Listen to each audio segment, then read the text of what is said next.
This is the story of a prophet named Jonah, and a story of God's mercy, judgment, and love.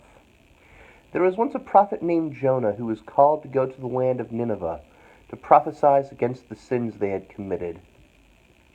However, Jonah chose to ignore the call the Lord had given him, and instead fled, going on a boat to try and head anywhere but to Nineveh. The Lord, however, wouldn't have any of that. He caused a great storm to break out, frightening the sailors who were sure that they would be killed because of the storm.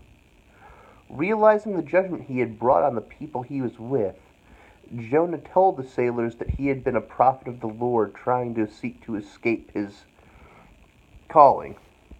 While we can debate whether the sailors were fully aware of who God was in the Israelite sense, they understood the idea that he was being judged by a divine power, and because of this believed the only way to calm it was to throw Jonah into the sea, which Jonah allowed.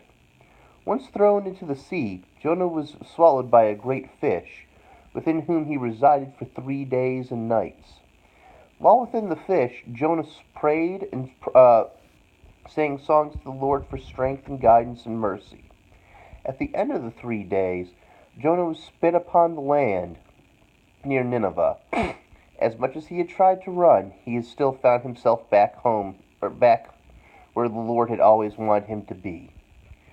Hesitantly, Jonah went to the king of Nineveh to prophesy, telling him of the sins that the Lord brought up against him and the punishment that could be expected if they did not change.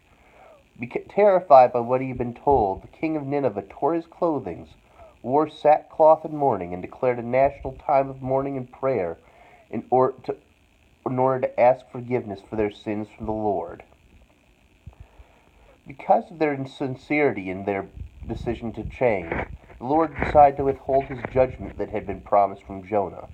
The Lord showed mercy to those who in the end chose to change when their sin had been pointed out.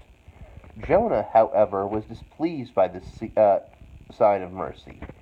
And the Lord took notice of this. When asking him why he was displeased, Jonah stated that he knew that God was righteous and merciful, and if the Ninevites had repented, he would forgive them. But Jonah didn't want them to be forgiven. He believed the Ninevites were wicked and deserving of destruction. God then set out to teach Jonah a lesson on mercy. During the heat of the day, God caused a plant to grow that would provide shade for Jonah, and Jonah loved and slept under the plant. However, during the heat of the day of the next day, God struck the plant down, filling Jonah with grief and anger. When asked if he was angry by the Lord, Jonah said that he could die from the anger he felt at the destruction of the plant which had given him such shade. God, in return, mentioned that if Jonah was angry about such a plant, then what about the deaths of all those in Nineveh, several thousand people who the Lord wished to save? The truth of the matter is, and that I feel is expressed here, is that Jonah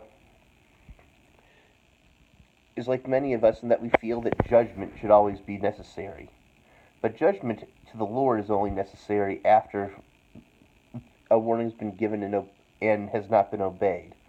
Mercy will always be what the Lord desires and will wish for.